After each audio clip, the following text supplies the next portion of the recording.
ইত্যপূজার ব্রত কথা পাঁচালী। দরিদ্র দম্পতি এক অবন্তী নগরে, বহু ক্লেশে কতদিন কাটে ভিক্ষা করে।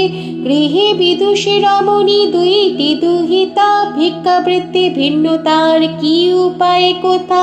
একদা ব্রাহ্মণ হেরে প্রতিবেশী ঘরে, মহল্লাসে সবে বসে পিষ্টকাদি করে। হইল বাসনা তার পিষ্টক ভক্ষণে, দুঃখ কষ্টে ভুলে গেছে নাহি সাধ মনে। পত্নীরে ডাকিয়া বলে পিঠে আজ করো, ভিক্ষায় যাইয়া আমি করিব তা জড়ো।